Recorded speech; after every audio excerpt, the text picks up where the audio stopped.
Oi gente, bem-vindos a mais um vídeo aqui no canal. Hoje eu vou responder as perguntas que vocês me fizeram lá no Instagram. Se você ainda não me segue, corre lá para me seguir, tem um link aqui na descrição desse vídeo. A gente está sempre conversando lá sobre assuntos de nossos interesses, então não perde essa oportunidade de ter sua dúvida esclarecida. Eu vou responder na ordem da primeira pergunta para a última e vou deixar na descrição desse vídeo todas as perguntas e o tempo de cada uma, porque se você tiver uma dúvida parecida e quiser ir direto para essa pergunta específica, é só você ler aí embaixo na descrição e clicar no timer, ok? Então vamos começar pela pergunta da Vinhas Nath. Estou amando seu canal. Minha pergunta é: como você se organiza para estudar para a prova? Então eu faço o seguinte, me organizava, né? Ciclo de estudos. Tem um vídeo aqui no canal super rapidinho que fala de ciclos de estudos, como que você pode fazer um, mas basicamente é o seguinte: você realmente vai fazer um ciclo, dividir esse ciclo e escrever as suas matérias que você pode escolher por ordem de dificuldade, né, a mais difícil para a mais fácil, ou você pode escrever dentro do círculo suas disciplinas na ordem de a primeira prova para a última, tá? Daí você vai dedicar, vai separar um tempo que você achar necessário. Por exemplo, se você achar uma disciplina muito difícil e achar melhor dedicar a ela 1 hora de estudo por dia, aí você põe lá 1 hora. Se você achar melhor 30 minutos, aí você põe 30 minutos de estudo. E aí você vai seguindo esse ciclo.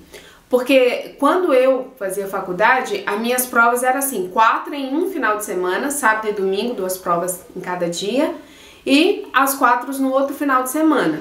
Então eu tinha que estudar pelo menos para 4 disciplinas simultaneamente para chegar lá preparado para todas as provas, não podia me dedicar apenas a um.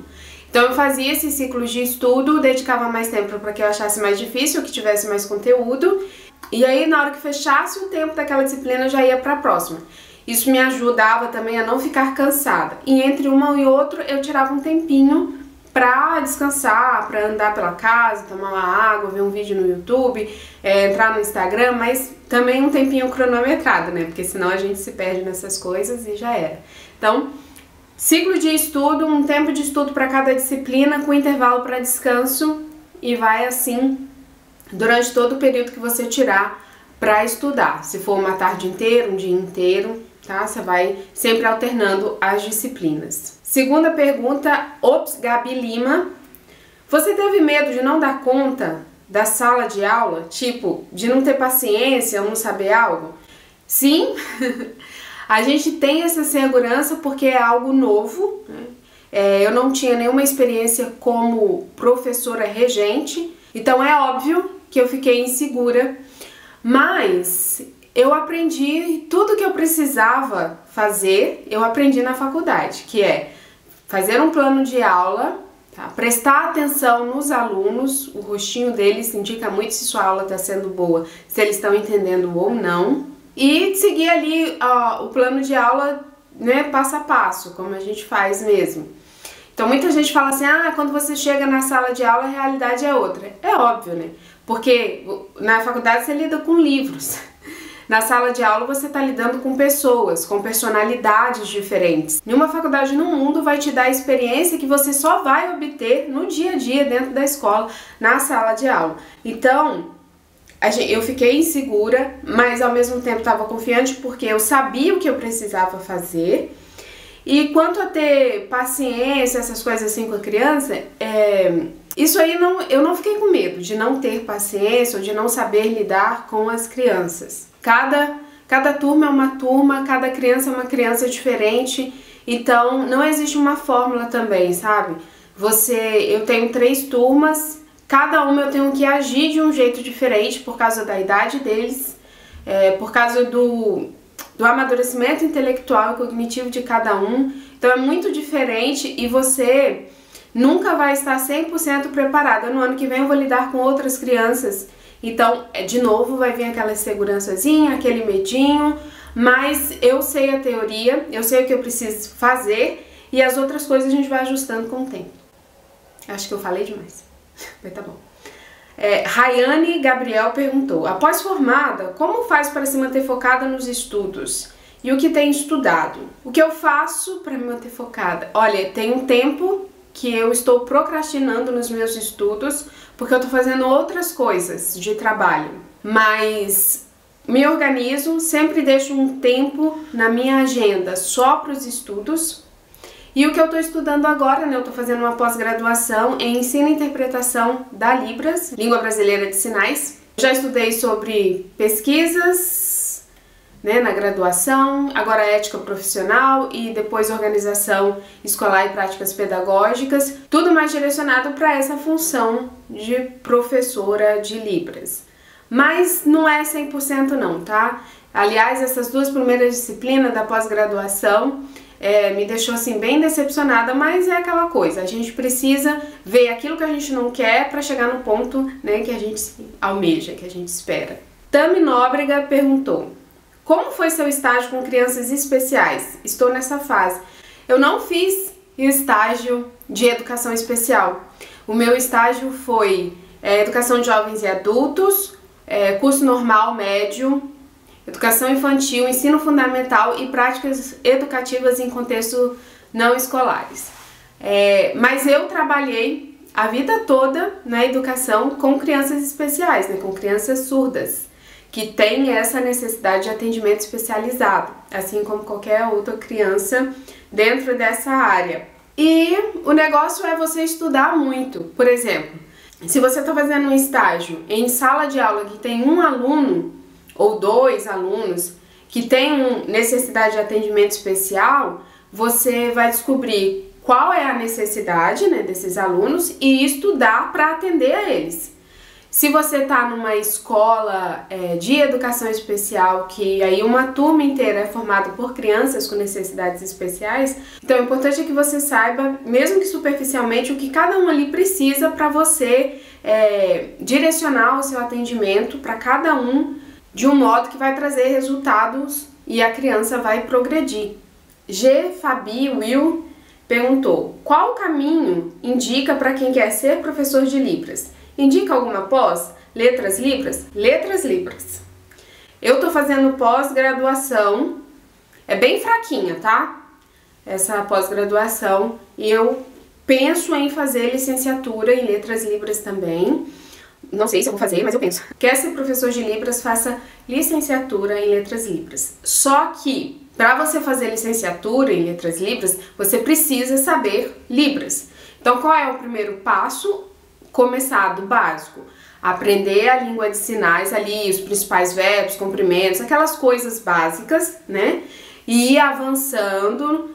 De repente, você pode fazer um curso, né? A gente está planejando até um curso de língua de sinais para vocês, né, que em breve eu espero poder falar certinho. Não sei quanto tempo vai demorar para eu vir aqui dar a notícia concreta para vocês, mas a gente já tá planejando isso para você que quer ser professora, ter essa base do que é a língua de sinais, do que é o surdo, a cultura do surdo, e daí fazer um curso superior preparada, já sabendo a língua de sinais.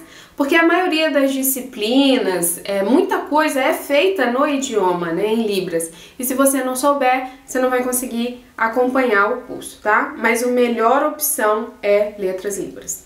Edilene Tereza: qual a maior dificuldade que podemos ter no curso de pedagogia?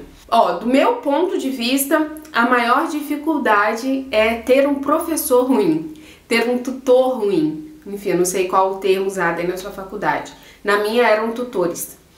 Você ter um tutor ruim é a pior coisa, porque ele não vai intermediar o seu conhecimento, porque o professor, né, ele faz isso. Ele sabe, ele tem conhecimento do conteúdo, então ele vai fazer meio que o professor vai ser meio que uma ponte para você que é aluno alcançar esse conteúdo. Se o professor ele não fizer isso bem, você não vai atravessar a ponte, você não vai chegar no conhecimento que você precisa. E por mais simples que seja a participação do professor, por exemplo, se você faz uma faculdade EAD, por mais simples que seja a participação do professor, porque muita coisa você tem consciência que vai fazer sozinha, ele pode te atrapalhar, tá? No meu caso, eu lembro de uma disciplina que eu fiz, que eu estudava muito, era muito pesado as aulas, porque era muito conteúdo que o tutor jogava em cima da gente, e na hora das provas você não conseguia organizar todo aquele conhecimento, toda aquela informação, né, não é nem conhecimento, toda aquela informação que ele passava, você não conseguia organizar pra fazer a prova. Então, assim, foi uma disciplina que eu passei, mas assim, com o mínimo que eu precisava pra passar. Senão, e muita gente ficou pra fazer P3, né, que é a prova de recuperação, e muita gente repetiu a disciplina, porque o tutor era muito ruim. Excesso de informação, não mediava o conhecimento, e a prova era muito difícil de interpretar e alcançar aquilo que ele estava pedindo. Então, acho que a maior dificuldade que qualquer aluno pode ter na vida, em qualquer curso, é ter um professor ruim. Você, futuro professor, por favor, pense nisso, sabe? Seja um bom mediador. E aí tem outras coisas, mas outras coisas que são mais simples, né? Mais básicas, que podem te causar dificuldade. Por exemplo, se você não gosta de ler, geralmente os cursos de humanas, como pedagogia, tem muita teoria, muito livro, muito artigo científico para você ler. Se você não gosta de ler, isso vai ser uma dificuldade. Você também escreve muitos textos, né? Você faz resenhas, você faz resumos e você precisa de fichamento para fazer um trabalho mais bem elaborado. Se você não consegue escrever, também pode ser difícil. Então, eu focaria nessas duas coisas, tá? Em todas as disciplinas, aprender a ler, porque o conteúdo universitário é diferente do ensino médio. Cada fase da nossa vida acadêmica a gente é alfabetizado. Se você tá ali no processo de aprender o alfabeto, depois no ensino fundamental séries finais, ensino médio e a universidade. Cada uma dessas séries, você é alfabetizado para ter competência de entender aquele conteúdo e reproduzir, de alguma forma, né? Então se você vai começar agora, ou se você já começou e tá com dificuldade, eu tentaria melhorar isso aí. Próxima pergunta, Jaqueline Dantas. Dá muito frio na barriga fazer estágio? Amo seus vídeos. Muito obrigada, Jaqueline. Frio na barriga? Gente... Eu acho que a parte mais complicada do estágio, eu não sei se são, acho que os processos são diferentes, dependendo da universidade, né, da instituição. Mas para mim a fase mais complicada foi a fase burocrática, que é aquela que eu tinha que ir na minha faculdade, pegar os documentos e ir na escola, levar os documentos, aí lá você vai conversar com a coordenadora pedagógica, né, com o diretor, com todo mundo. Eu acho que essa é a fase mais complicado, esse iniciozinho. Aí depois você vai conhecer a história da escola, né, se ambientalizar lá na escola e por fim vai para a sala de aula, onde você vai assistir aulas de um professor. Essa fase é tranquila, né, você só fica um pouco tímido porque você tá num lugar desconhecido, que não parece que é seu, e aí você fica um pouco tímida, né, um pouco sem graça, e depois de já ver ali como a professora, o professor, né, dá as aulas e acompanha e faz as suas anotações aí no seu diário de bordo durante todo o estágio. Depois disso, a última coisa que você vai fazer praticamente é dar a sua aula, né, que você vai ser avaliado pelo professor regente da turma. Aí você vai viver essa experiência, né, de ensinar ali o aluno a desenvolver uma atividade com eles, enfim, fazer um plano de aula e executar. Aí você já tá mais acostumado com a galera quando você chega nessa fase, entendeu? Mas isso eu tô falando de estágios obrigatórios, né, estágio supervisionado obrigatório, que tem um estágio que é remunerado, que você não é obrigado a fazer, também é supervisionado, né? Você vai ter um coordenador lá, alguém responsável por você, mas você já vai chegar trabalhando no estágio remunerado, então você já vai ter sua função, já vai começar a executar. Na escola é diferente, né? Tem todo um passo a passo até você começar de fato a fazer alguma coisa, se você vai mais observar. Jesuimar Alvina perguntou, uma dúvida: se você puder me dizer, se professora de apoio pode ficar cobrando atividade de professor. Deve ser, sim, professor regente, né? Não. O professor de apoio, ele tem a função de adaptar o conteúdo do professor para o aluno que ele atende. Tá? Ó, eu vou falar pra você o que eu faria como professora de apoio. Eu já estagiei, meio que sendo o apoio, né, de uma criança com necessidades especiais. E eu já fui intérprete de Libras, que está nessa classificação de atendimento especializado. Como intérprete de Libras, o que eu fazia? Se o professor me desse com antecedência as atividades para que eu adaptasse à realidade do aluno, ok. Se ele não me desse, então eu fazia o que era possível ali na hora. Quando eu estava no ensino fundamental, a professora regente da turma ela me enviava algumas atividades com antecedência. Eu preparava alguns recursos visuais para ajudar a criança a entender o que a professora estava ensinando, se eu tivesse noção do que ela ia dar nas aulas, tá? Mas isso é muito difícil para o professor, porque o professor regente, ele tem muitas tarefas. Então, enviar com muita antecedência para o professor de apoio aquilo que ele planeja para a aula pode ser complicado, tá? Pode ser difícil. Então, ter paciência é muito importante para ser um bom professor de apoio. E a principal função do professor de apoio é entender qual é a necessidade que o aluno tem, né? O aluno que você vai atender tem, adaptar tudo de uma forma que ele consiga se desenvolver intelectualmente, se desenvolver de forma cognitiva e o aprendizado dele ser melhor do que seria se você não estivesse ali. Não é legal você ficar cobrando do professor atividades, embora a gente saiba que é o professor quem deveria fazer uma atividade adaptada para o aluno. Mas se ele não fizer, você tá ali para isso, entendeu? Você tá ali para atender o aluno conforme ele precisa. Então, na realidade, o mais importante é que o professor de apoio entenda a função dele, entenda as necessidades do aluno que ele atende e esteja pronto para ajudar ele, independente da colaboração do professor, tá? Mas entendendo que quem dá as aulas para o aluno não é você, é o professor regente da turma ou o professor regente da disciplina, tá? É ele quem vai dar aula, você só vai fazer esse atendimento especializado. Bia KP, você recomenda alguma facul para pós? Amo seu Instagram e seu canal, ajudam demais. Muito obrigada, Bia. Por enquanto, não. Eu acho assim, se você puder fazer, né, se você conseguir fazer uma pós-graduação numa faculdade pública, aí, estadual ou federal, é melhor, tá? Porque essa pós-graduação que eu tô fazendo, que eu pago para fazer numa instituição privada, não tá me agradando, não. Eu acho que é muito superficial, é muito mingauzinho, sabe? Assim, muito facinho. Eu acho que numa faculdade, ou porque é muito difícil pós-graduação presencial, né? Dessas menores. Se você for fazer mestrado e doutorado, aí já é outra conversa. Mas é muito difícil você achar presencial pós-graduações, assim, de 400 horas, 500, 600 horas. É mais difícil. Veja se você não consegue algo à distância, porque as universidades públicas também dão dão pós à distância. Se não conseguir, pesquisa bem, tá? De preferência, faça até na faculdade que você, se você já é formada, graduada, você gostou da sua faculdade, então tenta fazer pós-graduação lá também. Porque, assim, eu não tenho nenhuma recomendação além dessa. A Maria Andresa 17 perguntou: sou tímida, como posso melhorar a minha comunicação? Percebo que isso me atrapalha muito. Faço pedagogia. Maria, o que ajuda a gente a se apresentar e a falar é a confiança. Então você tem que trabalhar isso, a autoconfiança.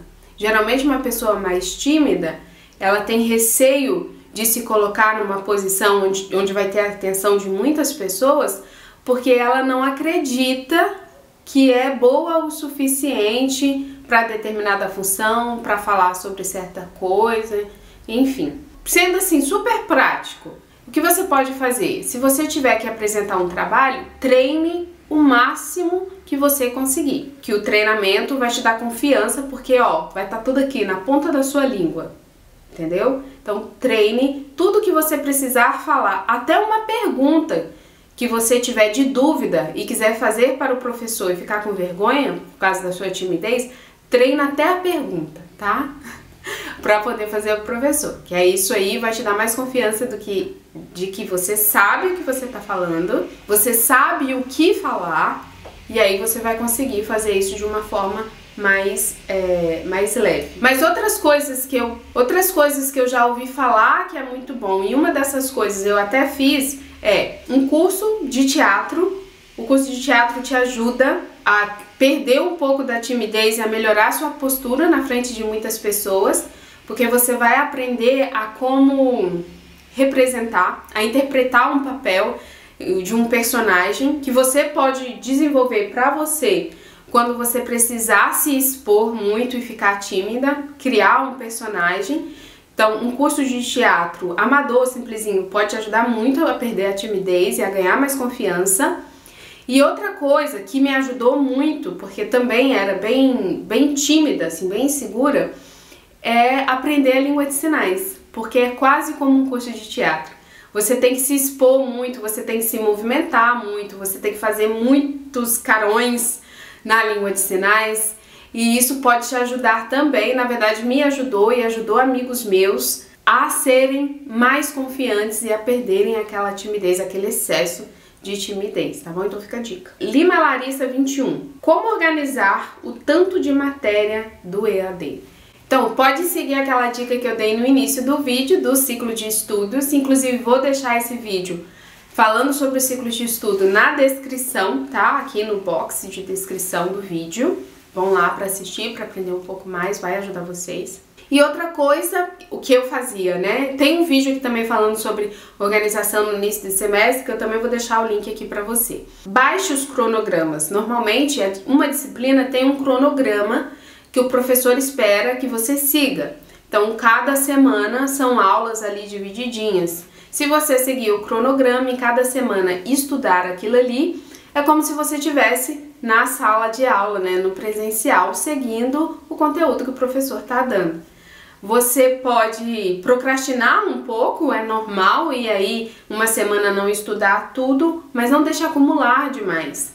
Tenta seguir um cronograma. Se a sua faculdade ela não disponibiliza cada disciplina um cronograma, cria um para você, tá? Além do ciclo de estudos, você pode ver quantas aulas tem naquele semestre, quantas aulas até a primeira prova e dividir essa quantidade de aulas, sei lá, se são 4 aulas até a primeira prova, ou 6 aulas até a primeira prova. São 2 semanas até a primeira prova, então estuda 3 em uma semana, 3 na outra semana, entendeu? Mais ou menos isso. Então são essas as perguntas, espero que vocês tenham gostado das respostas. Se ficarem com dúvidas ainda, deixa aqui nos comentários e a gente se vê no próximo vídeo. E não se esquece de dar um like e se inscrever aqui no canal. Tchau!